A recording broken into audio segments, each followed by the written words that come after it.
नमस्कार, जय माता दी। स्वागत है आपका अपने YouTube चैनल अनविगर संसार में। आज हम बात करते हैं शरद पूर्णिमा के बारे में और इसके महत्व के बारे में।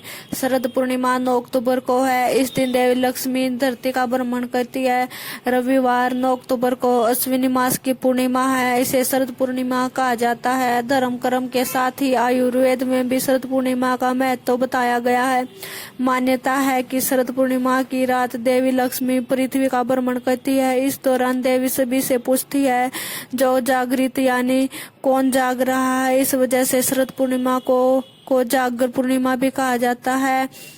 पूर्णिमा की रात चंद्र की रोशनी औषधीय गुणों से भरपूर रहती है। चंद्र की रोशनी हमारे स्वास्थ्य के लिए बहुत फायदेमंद होती है। इसी वजह से इस पूर्णिमा की रात में घर के बाहर चंद्र की रोशनी में खीर पकाने की परंपरा है। घर के बाहर खीर पकाने से चंद्र की किरणें खीर पर पड़ती है, जिससे खीर में औषधीय गुण आ जाते हैं। खीर से मिलती है एनर्जी और मन होता है शांत। खीर की मिठास से हमें ग्लूकोज मिलता है, जिससे तुरंत एनर्जी मिलती है। लेकिन जिन लोगों को शुगर संबंधी बीमारी है, उन्हें खीर का सेवन से बचना चाहिए। शरद पूर्णिमा पर खीर का सेवन करने की परंपरा क्यों है?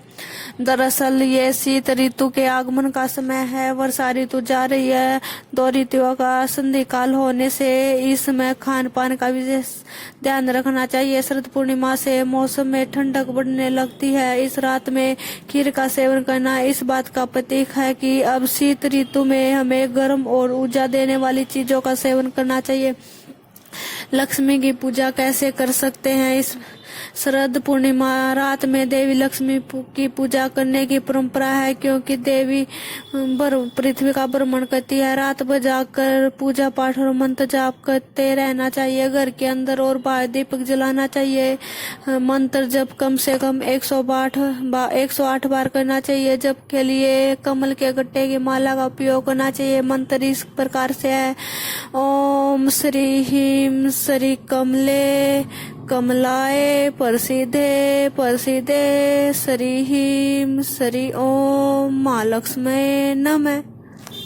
शरद पूर्णिमा के 6 शुभ योग में मनेगी पूर्णिमा। अश्विन महीने की पूर्णिमा को जागरी पूर्णिमा भी कहते हैं। ग्रंथ कहते हैं कि इस तिथि पर देवी लक्ष्मी पृथ्वी का आती है। जो इस रात जाकर देवी की पूजा करता है, उसे लक्ष्मी जी खुश होती है। शरद पूर्णिमा पर विशेष शुभ योग के बनने से यह पर्व और ज्यादा खास हो जाएगा। ग्रह नक्षत्रों की स्थिति इस प्रकार से है।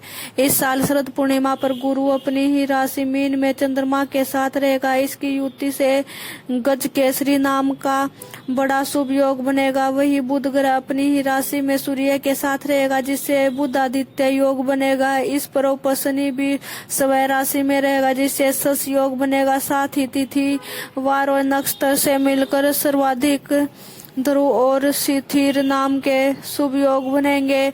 इस तरह सालों बाद सितारों का ऐसा शुभ संयोग बनेगा। इस पूर्णिमा का महत्वपूर्ण काम करने का दिन है। क्या महत्वपूर्ण काम करे? पूर्णा तिथि और सितारों का शुभ संयोग बनने से शरद पूर्णिमा पर खरीदारी और नए काम शुरू करना शुभ रहेगा। इस शुभ संयोग में प्रॉपर्टी निवेश और महत्वपूर्ण लेन देन करने से धन लाभ होने की संभावना और बढ़ जाएगी। जॉब और बिजनेस करने वाले लोगों के लिए पूरा दिन फायदेमंद रहेगा। इसके साथ ही सेविंग भी बढ़ेगी। इस दिन पद ग्रहण करना या नया दायित्व लेना भी शुभ है। इस दिन किए गए काम लंबे समय तक फायदे देने वाले रहेंगे। क्या शरद पूर्णिमा पर करें, क्या न करें? इस रात में ग्रह की नई औषधि बहुत जल्दी लाभ पहुंचाती है। शरद पूर्णिमा पर चंद्र की किरणें भी हमें लाभ पहुंचाती है, इसलिए इस रात में कुछ देर चांद की चांदनी में बैठना चाहिए। ऐसा करने पर मन को शांति मिलती है, तनाव दूर होता है। शरद पूर्णिमा की रात घर के बाहर दीपक जलाना चाहिए। इससे घर में सकारात्मकता बढ़ती है। शरद पूर्णिमा की चांद को खुली आंखों से देखना चाहिए, क्योंकि इससे आंखों की समस्याएं नहीं होती। पूरे दिन व्रत रखे। पूर्णिमा की रात में जागरण करें। व्रत करने वाले को चंद्र को अर्घ देने के बाद ही अन्न ग्रहण करना चाहिए। धन्यवाद। अगर आपको हमारी यह जानकारी पसंद आई है तो कृपया चैनल को लाइक, शेयर और सब्सक्राइब कीजिए। बेल आइकन को प्रेस कीजिए ताकि आने वाली वीडियो का नोटिफिकेशन आपको